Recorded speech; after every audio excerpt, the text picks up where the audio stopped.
I feel like this year, or this split's team environment is way better than last split, partially because Maple is, he's like a very positive guy. He's always looking for feedback, and he is just general very easygoing. So I felt like that is a huge benefit to our team compared to last split. You know, obviously we're winning more, so I feel like that also contributes a lot to just having a positive team environment. And but so far, you know, it's just been really fun in general. I think just working with the new players, and hopefully we can keep it up. I feel like going against TL, they're a very experienced team, obviously. They've played together for one split. I consider myself a new team, so I feel like it's definitely gonna be a hard matchup. You know, they also went to boot camp while we didn't really boot camp at all, so wouldn't say we have no chance, but I feel like we still have a lot as a team to improve, so we'll see how it goes. All right, welcome back to another episode of State Farm Neighborhood Tactics, and I'm actually going to be talking about an early response that TSM had in their game against 100 Thieves. It was kind of a good harbinger of maybe what's to come with Maple and Spica working together, and just in general, their entire top side working together. So the things that we want to take note going into this are that Spica pathed from top to bot, and now he is returning back to the top side. The wave states here. And Huni is actually going to be the unsung hero of this, because he's the one that tracked Closer's start over at blue. He's about to go and pop Scryer, so they'll have vision here. And his topside control is actually a lot of what allows them to have the wherewithal to go for this. So Spica is going to wrap around. Closer is going to be coming in for a gank in the mid lane onto Maple, who has the shove in this wave. Instead of going towards Crab, Spica is going to be able to respond to it. And even though Maple does end up dying, they get first blood and Spica gets a double kill. And now what this actually ends up setting up later on, it's also just really good for TSM. As we blow up the minimap, they're shoving here. Ari's actually going to be able to come back and catch most of this wave, so that's kind of unfortunate, but they do remain having the push in this wave when Maple returns. And then Huni, once again, has control topside. This actually ends up allowing them to set up a topside dive later on. That they trade 1-for-1, so still, again, a little bit of snafu up there, but it's, I think, a really good indication for TSM that they're able to coordinate and respond, especially through topside, as opposed to just relying on tactical to do a record amount of team percent damage. Yeah, and I know we'll talk about it, but like the biggest thing that has given them early game leads, even in some of their tougher losses, like versus the 100 Thieves, they have gotten early leads because of those ganks, and it's a positive, especially after last split for how poorly they went. This time around, it's been working really well with Spica and Maple. I mean, we know how damn good Spica can be. More than anything, it excites me to hear him talking about a team environment and a player that he's enjoying working with and does have confidence that they will get to a place of, you know, or a level of competition that he's proud of and feels like they can actually make waves in the LCS. I think that's really what we're waiting for. You know, all that said, matchup today is not an easy one. I will say, though, there should be no intimidation for Maple against Bjergsen. Okay. Because in every instance that he's faced him, you look at the numbers, he has actually been the guy with the upper hand. This is international Bjergsen versus international Maple is when they've met. And looking at these numbers, 3 wins, higher KDA, better goal than 15. Maple should be fairly confident going into this. What? Okay. Sure. I'm gonna take So some amount of that at face value. You know what I found interesting? Okay, go ahead. Yeah. Okay. Was Spica being like, we've won a lot more than last year? They won a single one. They won a game. It might feel like a lot more. But what that means to me is their scrims were probably really, really bad in spring. Yeah. And they're much better in summer. So maybe they actually will be better. So, jumping us back to that graphic, my real question was going to be, what in actuality do you glean from that? Like, or their past experiences against each other? What was it that brought Maple's success over Bjergsen internationally? How could maybe some of that be replicated by TSM here in this matchup? What if it can't be? Just what ultimately we glean from their history against each other? I mean, most of those are from Flash Wolves days, peak Flash Wolves days.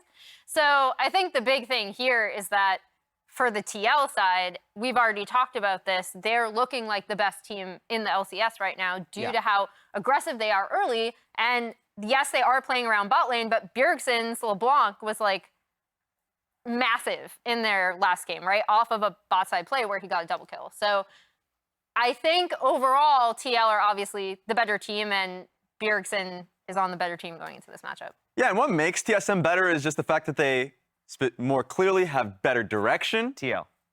Yeah, but I'm talking about TSM here because like we got them a little bit better. Okay, I just thought you were making the claim that TSM is better than TL, and I was very intrigued all of a sudden. Oh no! I was ready to change our whole segment was about to change. Oh, you know what? With how cold this room is, I think I need a hot take. But no, for me, it was about what made them better was like clear direction and experience, and I think that's what really gleaming over the international experience means. Because like, last split, what Spica was working with was later down the line takeover. But 100% as we're getting the camera close up, I'm sure on Maple, is... yeah, they're getting the camera right in his face, probably. And Kaido. And so, like, being able to clearly have a, direction from your mid laner is a big positive. And on top of that, Mia as well. So, like, I think, yes, it is a new team that you're working with if you're TSM, but at least now you have a clear direction that I'm sure they're winning more scrims with. Yeah. Last thing I want to talk about when it comes to the Team Liquid side, is still related to Bjergsen. He's deathless through the 3 games so far in this split. But that, to me, is only amplified, Jap, by the fact that we heard from both Bwipo and Bjergsen themselves about this, this new style, for lack of a better word, or rather this commitment to a style of aggression. So to be deathless while playing at a more aggressive pace is pretty cool. Yeah, they said 2 things. One is that they are playing through bot lane, but 2 is that they're trying to play a lot more aggressively. So you can have a conservative draft or style philosophy while still playing very aggressive and trying new things. So I like the Team Liquid to simplify them because I think it'll show them a lot of success. 31 KDA through 3 games. We'll see what he can push that number to today. As we head out to the arena, TSM's Huni, had some thoughts on the experienced Team Liquid Honda lineup. About Team Liquid, I'll say they're old team. Also it's not. It's not bad. Like we know there are 5 men, like all the names, like they're like the names are big, so they definitely do have like they know how to play the game, like because they've been playing for a while. Like the experience is gonna be easier to fit it together. Hello and welcome back. They realized I needed more support as you turned on me. So Mark, you're now here to be my best friend and back me up when I say some really dumb stuff. I'm Team Kobe, dude. Ouch. We got some we got stronger. We one more to the crowd, baby. Yeah. We got stronger. Yeah, some TSM chance the audience though as well. Always better to see. Would love to see TSM bounce back from a weak spring split. We're also got some of those. Start listening afterwards, then they start answering. TSM was faster. Like they get all the credit because they started it. Yeah, they were first. Yeah, TL just following along. Get better, TL fans, is what I'm saying.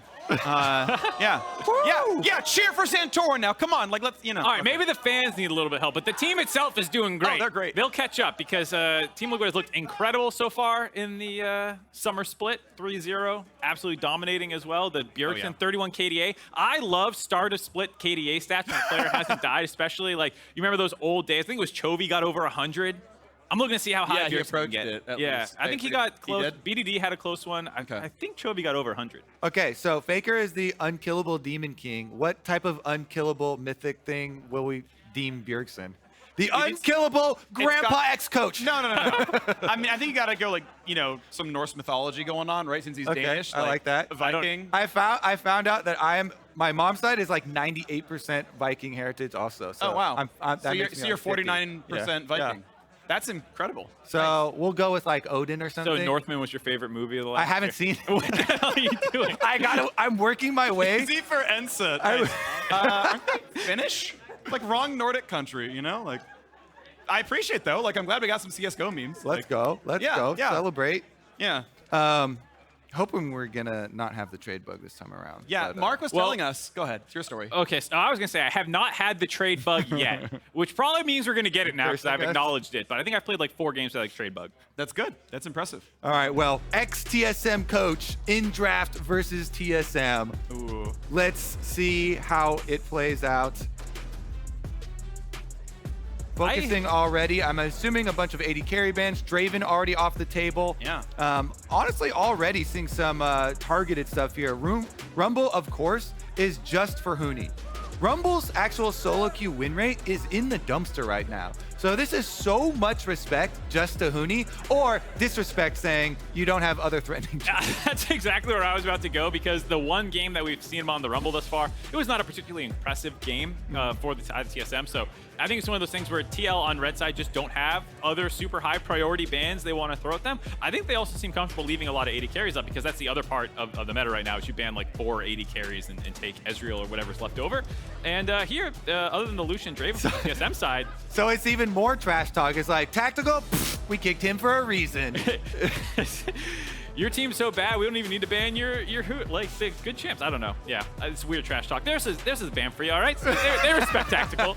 Yeah. There we go. The Zoomer ban for Tactical. The respect is there. I like it. Tactical versus Core. It's always really fun to watch them in a Champs queue as well, because they have massive ego wars. And speaking of ego wars, the insta lock here, early Kalista for Tactical. I mean, I think. Go ahead, please. To me, it was one of his best champions when he was still on Team Liquid too. One of the best performing for him with CoreJJ. So, gonna be interested to see what Hansama. Yeah. Haven't seen Senekent from them yet. Karma, of course, is up. Going to play for the Ezreal side of it. This will be Hans's 3rd Ezreal game of the split. They are staying on that one. It's interesting.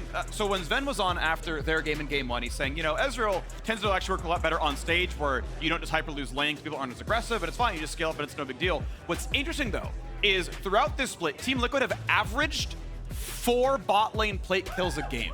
They like hard slam bot lane across the games they've played so far, and Bjergsen's just like helping out as well. Like he's just always going down and help them, and this is going to be a less aggressive lane by far. Yeah, and also the fact that Kalista Renata is one of the strongest combos in the game right now. Even just in the previous game, Arrow of players was tweeting about how he was surprised the Lucian Nami lane was losing that, because in his mind, he thinks even the Kalista Renata lane should win that matchup, which is the one that's often banned out as well. So this should be a very strong bot side for TSM. I will say the great equalizer is, of course, jungle, because doesn't matter what your setup on that matchup is if Santorin heads down there on Volibear. Volibear right now is so good at making these early ganks on some of these lanes that are going to be pushing, as the Kalista Renata is definitely going to look for it. Ooh, this would be the 2nd Bard of the split, actually. It'll be his most played. It's going to be locked in. Ezreal Bard.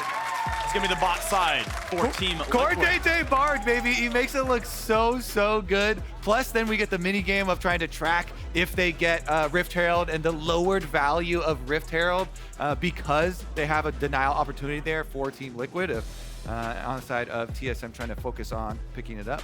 And I think it's just a great sidestep of the Kalista Renata lane where we're like, oh, that's really scary. Well, I'm just going to go mid and help Bjergsen versus Maple. You saw them talking about it in the graphic. I think Bjergsen's going to want to equalize those stats a little bit, and he loves getting help from his support in mid lane. It's interesting because Team Liquid have been so outspoken about playing 4 bottom lane too. Yeah. And that speaks to the turret plate stats that you're talking about, Phreak, with all the ganks down there. I've got another fun stat that's similar to that one.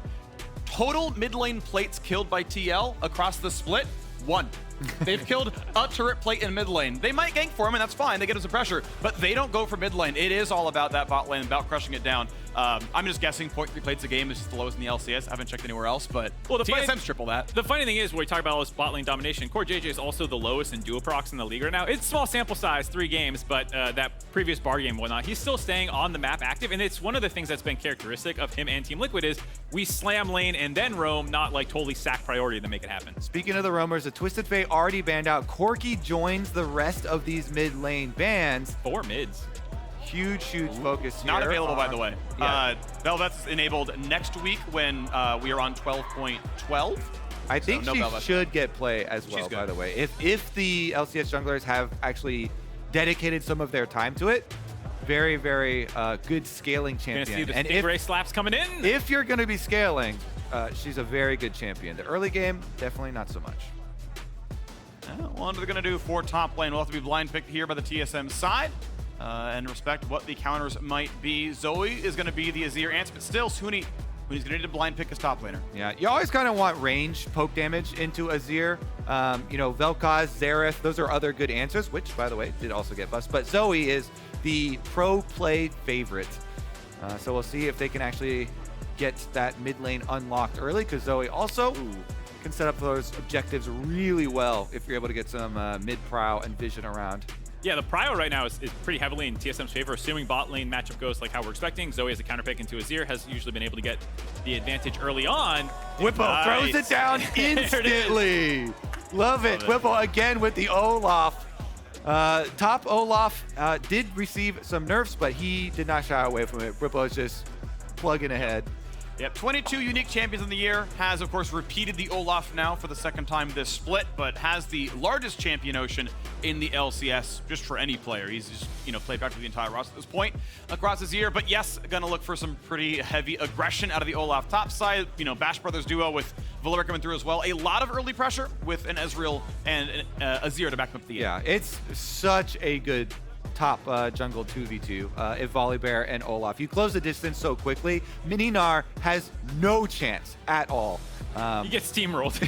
Exactly. Volibear and Olaf, that's your Viking combo that you're looking for, actually. Oh, there you go. There's your Nordic gods right there. That's good. All right. Well, is it going to be Team Liquid continuing this trend of being the fastest winning team of all the major leagues? They have crushed all the competition so far. TSM 1 and 2. Every team they have lost to has had 3 wins so far. CLG, 100 Thieves, and now TL might be the third in that row. We'll see if they can step up today, though, because Maple historically has had the edge over Bjergsen. Is it TSM? Is it TL? Let's find out. Count that big bang.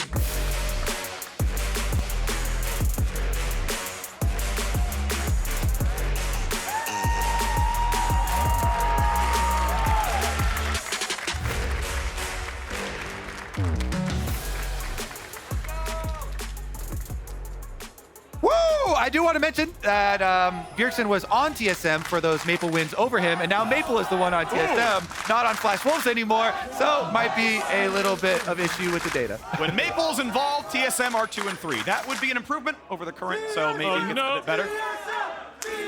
Like to see that. I love dueling chants. This is actually my favorite. And I was worried there for a second that Tactical was going to keep running forward. Good little Spidey sense tingling there and backing off because TL has blitzed down bot lane. They used the Volibear E to check the tri-brush, and now they made a little wraparound through there, exiting now, getting a ward on red buff. Yeah, and they did see, TSM saw the ward placed here, so Spica will know there's a red buff on his, well, there's a ward on his red buff. Yeah, he answers with the Raptor ward on the other side. Good little trade of vision there, knowing that that was an open jungle entrance. Yeah, nothing too spicy overall. With Vision known, it makes it pretty easy to know what's going on here. TSM 1 and 2, the Team Liquid's 3-0 record. We'll see if it's going to continue to be a record-setting split. I know, Mark, you were the one who brought that stat up. I just want to give you credit. You trolled the hell out of me, man. Kobe stole it from me in waiting room. Then you took my TL fastest team in the world stat there for the major region. But Mark, I said it before the intro thing. Those on VOD start at the start of the game. No one knows it yet. I found that stat. What's the stat, Mark? They're the fastest team. 27 minutes. 27 minutes and 4 seconds is Team Liquid's game time right now. It's the fastest. And you can see all 3 lanes, baby. Woo! Detours in chat, please, everybody. But yes, a quick look at how each lane is playing out. Maple, Zoe so frequently has early lane pressure. You can get 2 passives off of the queue. Both halves that has AoE. It looks pretty solid. TSM also pretty comfortable down the bottom side as Core takes a quick trade alongside Mia. Unsurprisingly, very early, Gnar looks good as well. Bwipo realistically can't actually chase down his own axes. Yeah, level 1, Gnar feels great, trying to use the range advantage and the boomerang spam. So then you can get the push on the minion wave. This is something we touched on in Champ Select. TSM should have push in all 3 lanes, and they do, in fact, have that. Thank you to the observers for the fancy new tri-lane setup here. Yeah, I like seeing the aggression out of the bot lane, stepping forward, denying some level 2 experience from TL there, who did a good job backing off the wave, make sure they don't get caught out of position. And this, and how long this kind of triple lane push is the big question, because that enables Spica to continue popping off. And I do want to call out, because people already have trouble watching the minimap when they're just looking at their own screen.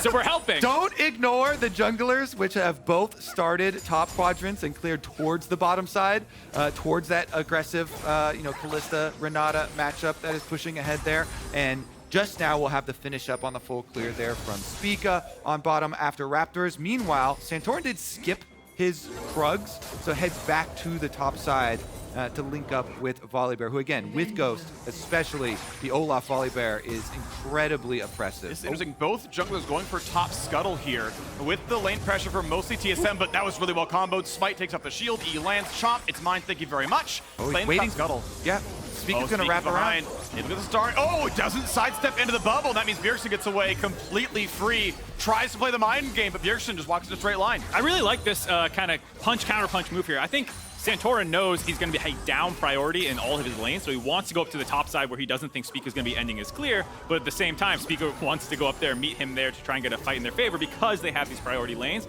It was a nice read by Spica, just a little too slow getting up there to fight over the Scuttle Crab, and then the gank, the setup missing with the sleep. Exactly. You leave a Scuttle Crab alone with Volibear for 1 second, and it's instantly eaten. Nice burst damage there from Santorin. Gets away with the kind of weak side Scuttle Crab. Pick up there as Spica tried to traverse. Meanwhile, this is just in time for the second respawn of the small camps. So because they spent extra time there traversing back to topside Scuttle Crab, he can just continue on with his second full clear here until Zoe yoinks away. He got 3.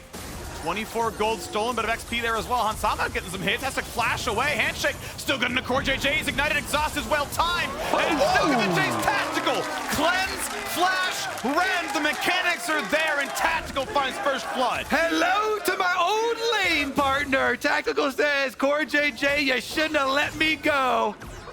Getting the 2v2 kill there. That's huge for Tactical. They were so maligned last week after a pretty tough opening weekend. A lot of mistakes, like on the Ezreal game, getting picked off. And I think for Tactical, it's got to be feeling really good to go up against his old teammates. Oh, that is a huge confidence booster. And Tactical, everyone who has worked with Tactical says he's so much of a confidence-based player. To have Mia land this handshake on CoreJJ and set him up for the cleanse into Flash Rend, finishes it off on his old partner. Now I want to track and see if Tactical can just run with this momentum. Immediately, Team Liquid want to shut it down, though. Yeah, luckily the wave is close to Tactical. Make sure there's no follow-up gank coming here. I also like that they got the flash out of Hansama there. It looked like the handshake was going to hit him as they're going to get behind here. We go over the wall. They will find a stun to the minions, and it's going to be complete deletion. No way out. Revive. That's what he wanted. Still goes back down, but at least the kill traded back. A nice stun means a bit more. Nicely done, though. A 1-for-1 off a gank that TL started. I love it. Both junglers want to play off that aggression. Everybody knows they're going to go right back at it. It's Tactical versus CoreJJ. They're going to keep swinging. The bailout almost came up big, but just not quite enough help when you come back alive and you get to finish it off. Yeah, it's pretty tough when there's 2 more people still on top of your head right there, but a nice 1-for-1. I think more or less is still advancing this game plan from TSM, trying to snowball this game, pick up the pace of it, and keep these kills coming. Not really pressured now still. It's going to be pretty close CS for Bwipo and Huni. Is on Ghost, by the way. You can actually sometimes really want Flash just to like get there for the auto to keep your ult going, but obviously Ghost in a long fight going to do more overall. Still, of course, TP to play for lane control. Has burned that to get back in the lane just recently and shoved that one in. Bottom Scuttle goes to Team Liquid here as well. We can see a relatively close game, but it is TSM favorite off of some great early laning. Yeah, the Ghost for Bwipo is so abusive in the Gnar matchup because the low cooldown is the biggest part. You can blow Huni's flash, then just repeat, constantly going for these engages. The new Olaf here too, where as long as you get into range with your ultimate, you can just keep that ultimate on, and Gnar has nothing to get away from you. So level 6 acquired here for Bwipo. Did take a little bit of an early CS deficit, but can pick most of them back up right here in front of the tower. Doesn't drop one. I hope Huni can stay alive despite this kind of advantage you're expecting to turn on now post-6 for the Olaf, because Huni has been a player historically a little inconsistent about how well or how much he's dying, as we see a little bit of trading here. Core can always jump the wall, so he can always kind of play on these edges. And be like, if you need me, I'm just going to Magical Journey, and saves the cooldown anyway. Yeah, so Huni, just in a tough matchup where it can go south very quickly once you start dying, it's one of these situations it's hard to stop because that Ghost is always going to be up. And so his job is to push the Olaf in and try not to die, because it feels like a lot of the attention's going to be going down to Tactical and Mia now that they have this advantage. Restore it though. Core back around. Does hey, control ward, but Spica and Maple are on the way down. Again, Magical Journey is pretty safety. Yeah, gonna be just fine. That was the E, I believe, not handshake, so didn't yoink him out of it. Wouldn't mean too much. You can always right-click it back again and take the cooldown. Turret plate acquired for Huni as well, while the rest of TSM can get their blue buff invade off on second blue here. I like the timing. concentrating their efforts off of mid lane, pushed up here with Zoe. Maple then links up with Spica to roam through the jungle with the bottom lane push. And linking up with Spica is such a huge part for what TSM's game plan should be in summer. In Spring Split, he had that tweet where he was like, I feel like I wish my only job was just to jungle. It feels like they got a lot more resources around him, and he has kind of returned to that MVP form from summer last year, where he was able to find, as gets out again, stop baiting me with that. He is actually plus 800 gold at 15 for Spica. It's the highest in the league for junglers. The next closest is Santorin down at 300, so it's almost a 500 gold advantage of second place. Spica has been morbing out all early game long. And I think I knew you were going to get one of those in. I had to. I actually watched it last night. Why? It was terrible. It's just nothing else to watch.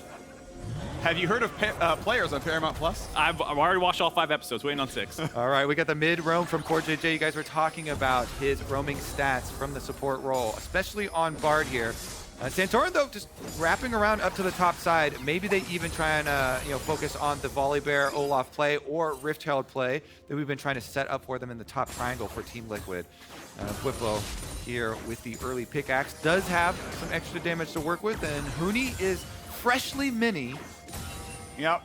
He just gets attacked the wave from far away, so really just ready farm. A small lead, though. Right, gonna be up 5. Cool, well done. Herald is alive. Control ward gets rid of the vision. He's like, yep, mine to start. Look at this bottom reset, though. You can tell from the minimap, heading out through mid lane from Tactical and Mia. It's what you always want to do when Rift Herald is up, so you can choose to go either way, and TSM will keep them up at Rift Herald. So the reset timing from the bottom lane is going to guarantee this for TSM. You can see the teleport being used by Hansama right back to bottom. Yeah, I just really like this play out of TSM. There were a ton of pings going down on it, calling this out. They don't actually have to commit. You do this kind of half roam where you run up mid lane, then cut back through. A little scary sometimes going through your jungle if you've stacked that. You can see T and Liquid did get a lot of wards in there, but nothing to actually stop Tactical from getting down there. And it's obviously such higher priority for teams in the current meta to go Rift Herald over Dragon when trying to snowball. Yeah, I think it's a huge win for them. And of course, because you go with the early push from your bottom lane, you already had Prio, so it was an early recall from Tactical and Mia. He gets back down to bottom lane to catch the wave when it gets pushed to his tower. No turret plates given up to pay for that Rift Herald. So Tactical back down there in time for the cannon wave. Picks up the rest of the CS as well with the Rens. Not even a plate taken, though, so cool with Dragon, but yeah, feels really good for TSM to get kind of everything they wanted. Of course, TL, also they know bot lane remains just equal. It's actually a pretty winning lane. Kalista, of course, better early game than an Ezreal, but you're hoping to scale on that side. We've got a chance. What's he gonna find? Nope, it's just Viego faking it out. What if we're going for a stun? Now he's recalling. And I just like seeing Mia and Spica link up in the jungle, clear those wards out that you know are going to be in there after you've committed everyone up to the top side, so that your bot lane can reestablish dominance now. They have the pink ward in the river. They have pretty good vision control to keep pushing, and Spica can kind of pick where he wants to drop this Rift Herald. You would expect bot or mid, most likely. It feels like Huni has been left on top lane island, not getting a ton of help right now, but holding his own. Yeah, I'm definitely thinking mid lane focus there from TSM. They spammed out a jungle invade here from Spica. He's got the Heralds and wrapping around here with Maple.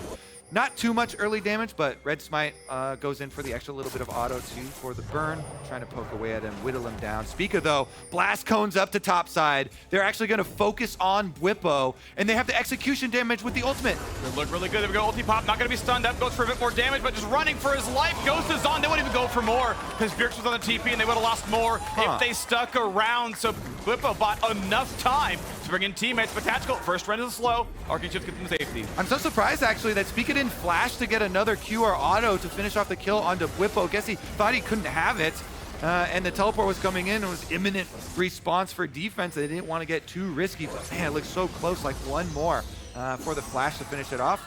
In the end, still going to be able to cycle the teleport cooldowns, and Bwipo just takes over mid lane. I think it's a nice level of restraint shown by TSM. Yes, I think a little bit more diving there with the flash committed, you can probably pick up that kill, but the fact that he actually reset as fast as he did allowed him to drop the Rift Herald. On the minimap, CoreJJ had reset and was roaming topside, trying to get in range to ult the turret for that denial that you were talking about. And because they made that play happen so fast, CoreJJ couldn't get in range to stop the plates from going over. They also got the teleport out of Bjergsen, so while it's not as flashy and sexy as finding the kill, like that's actually still a really heads-up play to just pick the pace of the play up and make sure you get the Rift Herald off. Yeah, when you're holding the Rift Herald like that, especially against a Bard, it's burning a hole in your pocket. You're like, I gotta get this value. I know that feeling. You're like, get it down quick. We gotta get the gold. And it's easier than getting it on mid or bot because the Bard's in closer range, less of a roam. So I actually think that was a really heads-up play. If you knew that the kill was gonna work though, and you get to make the choice, do I either get the gold off killing Bwipo, because then we can deny him CS also because he'll be dead? True jungler mentality right there, Kobe. Deny the other guy, set him back. That's all you care about. Exactly. Living in his head, rent-free. Yeah, but the plates go to me only, so you know that feels good as well. The assist, I'm only getting half. That's an AD carry mindset right there. This is the difference. Exactly. Look at these boots of swiftness though from Mia. He dodges out on the harassment from CoreJJ over the wall. Nice footwork there, able to take down the ward, but Santorin keeps up on that invade on red buff here. And the war over this red buff is costing a lot in vision. Double control wards placed down as well. CoreJJ still throwing Qs over the wall, but Mia's too fast with the Swifty boots. It's going to be a red buff claim. Looks like no problem at all. Spica can auto smite. Gets it. Not a big deal. A couple of Raptors taken away, though, so good job, Santorin. Ignite was on from Maple's Spellbook. And nothing too exciting, though. And we're talking a lot about this game from the TSM perspective, but it's because Team Liquid's comp doesn't have a ton to do in the early game. It's mostly reactive unless it's topside. They found this one, though. Tactical not going to have an easy way out. Cleanse. Flash gets away from the first time, but the tower's turned up. Santorin's turned up. And he gets the second kill of the game for Team Liquid. Yeah, Volibear's got stuff to do in the early game, baby. That looked good. Goomba stomps him under the tower. Kalista goes splat, and Hansama is able to finish off the push as well. That's going to be the teleport used to the bottom lane, though, and they got a pick. Core's in no man's land. Flash the safety. Berserk only really hits Volibear, which doesn't actually connect to anything. Buys a second. No Tempered Fate yet. Health bar still getting low. Mia still playing on the edge. Maple on the way up. Gonna find some damage. Exhaust on Sama. Doesn't get the rest of the shovel, though, and this should not be a kill. It's gonna just, a burn down. He's gonna drop one. Bjergsen will be traded back. He's gonna heal. Will it be enough? As Maple flies in, and it's number 2. And it's gonna be CoreJJ left alone. Tries the happy feet. A triple kill for Spica, and Maple picks up where he left off, putting Bjergsen in the dirt. Ooh, Spica says, thanks for the body and the reset, coach. And they run right into the jungle as well. Maple's going to get some damage done on the turret as well. Wow, Huni on top side still hammering away. He almost destroyed this whole top turret with the help of that Rift Herald. TSM looking good, almost a 2K gold advantage 15 minutes in. We'll take another look at this play. I was surprised that this ended up working out for them, but I think Spica does such a good job here while Mia is kiting out a lot of different abilities like CoreJJ's ultimate and stuff. Spica's working in a lot of auto attacks and Qs over the course of this fight. He's obviously chunking Santorin down so low over the course of this, so it makes it hard for TSM to actually press forward because they have to run through Spica to get to Mia. They finally commit to it, but look how much damage they take while all that was happening. Him and Maple turned this 2v4 basically after the death from Mia, and just such clean play by Spica, picking up all the bodies. Yeah, really smart. It was a really good ult too, dodging over the Ezreal, then the flash as well. Nice stuff. Plus, since Maple had used the spellbook, teleport pre-spellbook down to the bottom side, he was the one dragging off Hansama. So even though Team Liquid looked like they had this big numbers advantage, they couldn't actually use it. And looking at pressure on the bottom side, me and Tactical know they have to play safely from the 2v3. You can see Hans happy to play up. He knows he's not in any danger just yet. Spica will walk by a ward. They know now that jungler support is back. And that means the 3-on-3 is not one that Tia will play aggressively. Santorin waiting the wings. He does not know he's on a ward, though. That brush has a control ward in it, and Tia have not yet just swept that one away. Put us in the regular vision, but the rest of it's still going to be there behind them. Look at the mini-map, too. Looks like Huni is starting up the Rift Herald by himself. The top laner luxury. Being able to win top lane, push on in. Olaf's coming down. Is it going to get yoinked? Here comes the Is it going to get yoinked? No way, he bullies them. Meanwhile, on screen. Yeah, but here comes the rest of the squad. Yeah, it's a Viego. Keep it at like 1K health. It's fine, I'll get it. And yeah, on the bottom side, low health bars, but no deaths. The triple ultimate by Mia there, keeping him alive. I think everyone got scared about the Berserk status on them and they just kind of let him go because he kited out just enough. Everyone was scared to step forward. They grabbed the Rift Herald and mid turret. Great counter engage there. Yeah, Spica went over to settle that top laner fight over the Herald. It's still going to be the tower for Team Liquid, though, on bottom side. So the investment of extra members still gets the objective.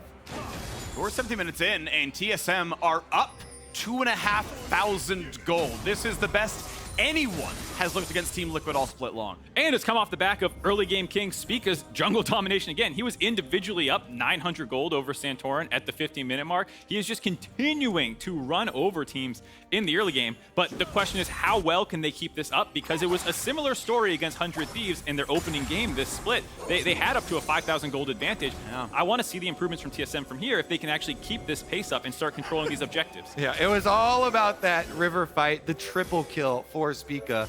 Definitely is quite good at League of Legends. Understatement of the year. Yeah, but it's good to be subtle once in a while. I don't know about that, but I've heard it. Tactical is good to be caught. Tactical, I'm sorry, buddy. Who's getting it? Probably goes, yep, there you go. Give the gold to Azir wise choice. Bjergsen is now half the kills on Team Liquid, but they start working back a large deficit. And TSM can't really get anything during that time of, 3 members bottom side for Team Liquid either, so no real setup, nothing gained by that sacrifice, just a little bit of extra gold given over to Bjergsen. Yeah, and then they're going to need to start feeding the rest of these carries because they're not super far ahead right now. Team Liquid should have, in theory, the better late game you would expect with Ezreal, Azir. But, I mean, if they can get some poke off with the Maple Qs through the walls and stuff like that, you can actually win the poke fight a little bit here. Yeah, Zoe picks with mid turret down is the big thing to me. The biggest objective with this champ is always trying to get that mid turret down so you can then move into the jungle and throw out these bubbles and really gain your team the advantage that way. Setting up around objectives, being able to throw out that poke that has such little danger to you to be able to throw out because of your range is such a big tool that TSM do have for the mid stages of the game to try and actually grow this gold lead. Because they're not content at, the 2K mark here. Really do need to grow it since Team Liquid were able to nab one of those early dragons themselves. The dragon stacking isn't really a big threat. And you can feel that TSM are trying to get a foothold back on this bot side of the map, but these are the same wards that got Tactical killed a couple minutes ago. They haven't really had to have been replaced. TSM has not been able to get control back on the bot side of the map. Yeah, they're just like, screw it, we're going top again. Let's go play around Huni. It's tough to clear that out. End of Gnar. He's going to go ahead and knock down the wave. Quick stun, but not really much of a dive just yet. Olaf still around. Has ult if he needs it. Has ghost if he needs it. Sleeping for a second. Just attacked and knocked down the turret with a Herald. And love to get it onto the inhibitor itself. Those don't heal too much either. Can they find the timing? Good job by CoreJJ. Immunes it. And it's going to be like 12 damage. It'll all be regen. But we are only 20 seconds from the start of the Dragon, and all those wards you're talking about, Mark, for Team Liquid still exist in the lead up. Can they get the reset and to actually defend those wards, though? Because TSM moved back down with the teleport. They just brute force retake all the vision. Well, it does look like TL want to give it up. They're also going to TP into the river. There's Bwipo coming in right now. Huni finishes his recall, gets his purchase off. Here comes his teleport as well. Is ready for Mega. Damage on Bjergsen. Oh, sorry, Santorin. And also Hansama down to about 1,200, actually. Decent damage out from Tactical here, taking the river control. And it's Mega Gnar now for Huni. Dragon not vital. It'll be second for either team. Bwipo behind him. Half be fought over. Bwipo flank is Olaf going to do enough there. Huni waiting in the wing. Still Mega Gnar could jump in. Here comes the dive. Will it be enough? Tactical forced out. Going to be okay for now. Mega Gnar comes in. There's the quick revive. Claim now. The Dragon goes to the blue side, but already one down for the Olaf. Nicely done. 1-for-0 Team Liquid. Dragon the TSM. Good to get away. CoreJJ might want something. Still cutting away is TSM. Not going to find the stun. CoreJJ one hit from down. It's a flash to get away. Bjergsen not going to dive in for any more. Has ult, has flash. Does not like the fight though. Sleeping, Arcane shift back. Will it be the engage? Huge damage. Not quite a kill, but TL may not fight anymore. Bwipo out of cooldowns. Heals up, gets a shield. Fights in. Still shut down. And a second sleep. Bjergsen will die. Again, an overstep by Team Liquid and TSM get two. They're going to get a third. They can go Baron. Continues to get everything done. And Baron is on the plate. They've got Red and Spica's coming up. He could run straight from base. They could try and rush it. Santorin has ult and flash Volibear though. That is a possible steal. He can definitely get over that wall. Yeah, he can get over the wall, but Huni also has ult. He's going to have Mega Gnar here. He can probably try to play zoning duty, hop over the wall himself, and keep it low. They also have the tactical stacks coming in that can probably deal more damage than the smite. You have to time it correctly here with that Rend. It's not a guarantee. They forced the Volibear out there. There's no ult. They force him out, but they're low. Temporary vision. He's going to die to Baron, and one more auto hack has to get all the way out there. Can stay out of range. 2 more honey fruit left. Will claim it for now. Going to wait around Maple, though. Sticks around too long. That should be an easy stun. Could be a kill. He's going to try his best. He should still die. Exhaust. There's the Q.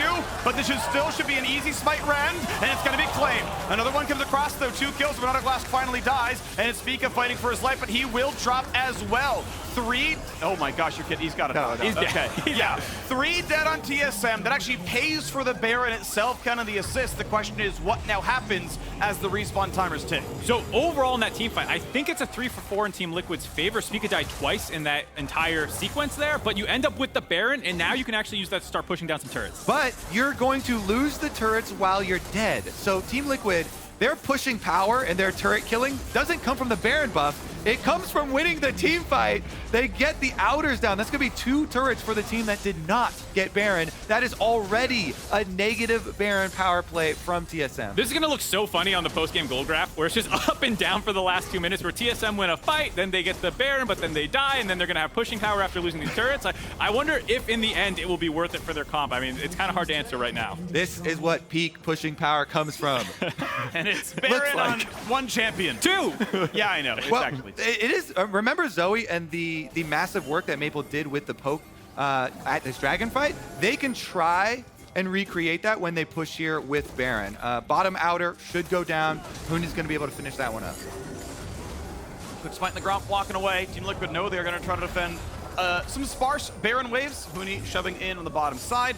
Looks like he's actually just working down onto a tower, so it will answer 1.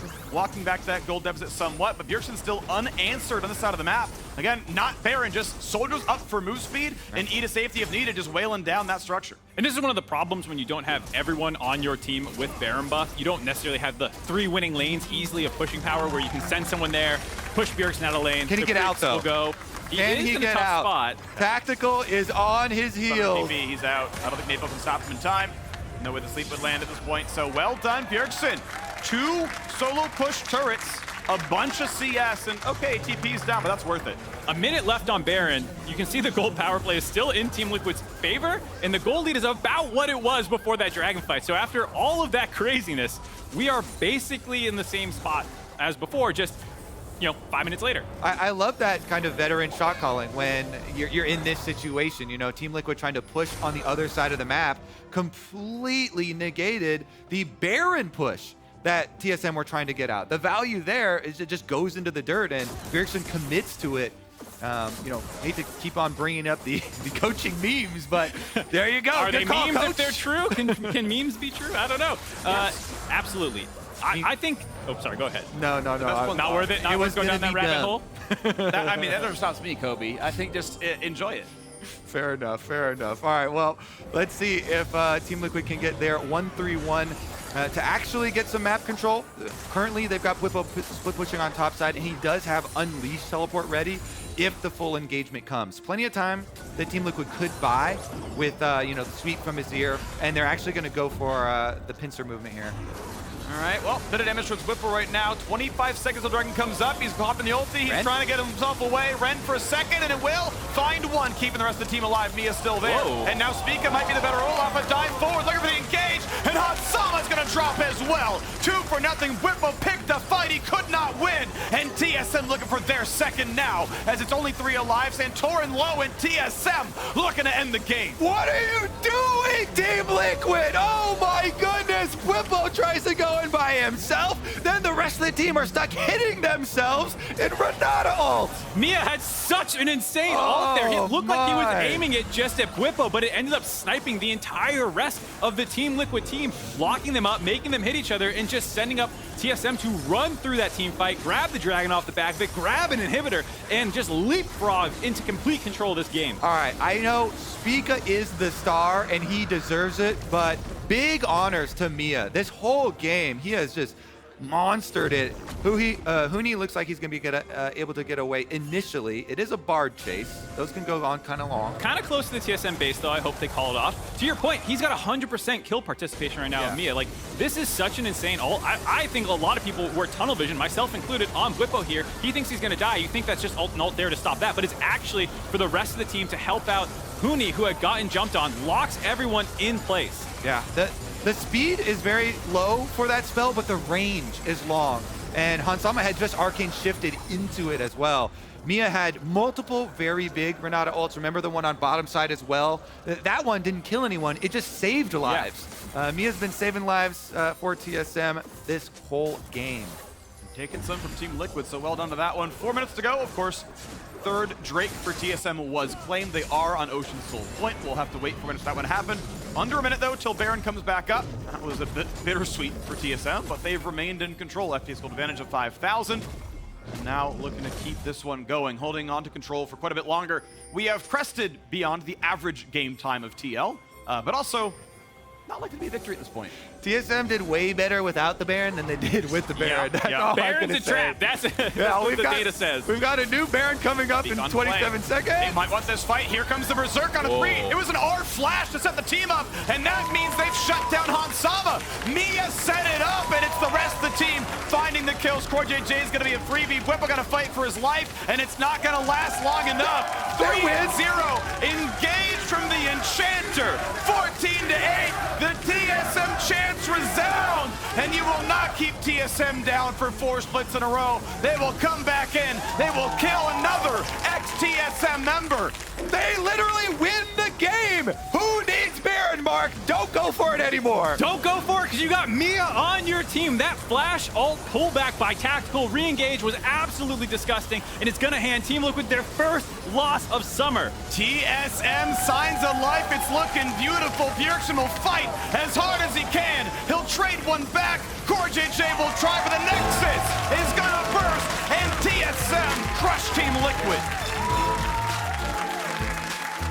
What an insane game out of both Spica and Mia. The combination kiting out that river fight. We tunneled on the Spica triple kill at the end, but Mia had fancy feet all game long. That was his coming out game where everyone just sees how incredible this player is and why TSM invested in him in the offseason. Also for the top lane, we had expectations set for Bwipo, and he fell short. Huni did such a good job on this Gnar, taking turret plates, getting pressure. Really nicely done by him. Huni did not die a single time this game. That's what TSM fans have been looking for from him. That's all they want. The bar set at not dying. We talked about it even in the game. I said that's what you need out of him. Play weak side, don't die. He took delivered. turret plates. He delivered. Everybody there from TSM stepping up in this game in a really big way. Keep in mind lane control there as well, right? So it was, a lot going on for him, able to keep pressure, as you mentioned, farming the plate. So I'm excited, right? Because I want there to be many competitive teams. Everyone's like, it's TL, okay, here they go. And I'm glad to see TSM stepping back up and how live this roster looks. Yeah, we only have 2 now undefeated teams left in Who's the league. going to be the last one to fall? CLG or Evil Geniuses. Definitely getting spicy up there at the top. On the side for Team Liquid, though, it's hard to feel good about that game. I think in the draft you had a bunch of losing lanes. Then Team Liquid TSM kind of just outplayed them every step of the way after they had been so dominant through the first week. Yeah, I think that's the key. The split on the last play there, like that was devastating to them. And then it feels like the game ended off that, but it didn't. It was another repeat play right up mid. TSM, no hesitation, they engage again. It's those back-to-back. It kind of felt like Team Liquid lost their set plan, and they were left very disorganized. Yeah, I mean, you compare what happened in the first games to this one, right? This is a team that averaged 4 turret plate kills a game in bot lane. You can't get above 5. That means, there's only so much more you can do. And they're like, Ezreal for us, please. Like, yeah, sure, take the only good lane. I don't remember which team banned Lucian, to be fair, but if, only one team banned Lucian, and then you're like, just take Kalista and crush our bot lane. Oops, our game plan's dead. Don't disrespect Tactical ever again. Right, and it's like, okay, I can accept, actually, we're going to try to play late game instead. But you can't play through bot Ezreal and a Kalista. That's not how that lane goes. I guess you can, hope your ganks are better, but you are losing that lane outright. That is just a fact of what's going on there. And you grabbed Azir, right? And it's like, well, guess what? There goes your early game plan where you're winning every game in 27 minutes. To be fair, they still kind of tried to with Azir roams and Volibear ganks down to the bottom side and just failed at it. But they outright got 2-on-2 killed, right? That is what happens in that lane. You can pretend your ganks are there, but they got 2-on-2 killed before that guy showed up. And that's what that lane matchup's like. Ezreal does not win that lane. lo and behold, they didn't win the lane. Yeah, it was tough, but at least we finally saw TSM step up. There was a big debate. Top 5, not top 5. Parth was tweeting about it. Looks like trending towards top 5 after that one. They are trending up. A very exciting game. So we're going to be joining Latigris and Tactical for our full screen interview after the break. And right after, it's the battle between reigning champs EG and Immortals Progressive. See you there.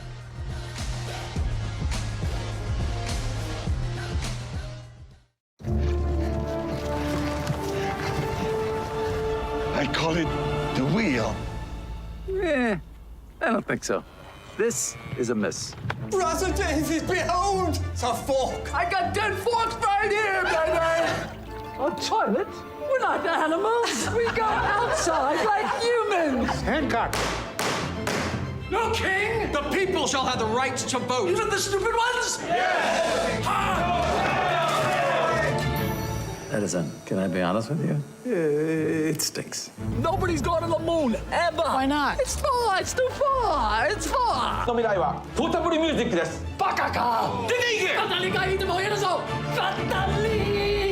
Like I was saying, it's FTX. It's a safe and easy way to get into crypto. Yeah, I don't think so. And I'm never wrong about this stuff. Never.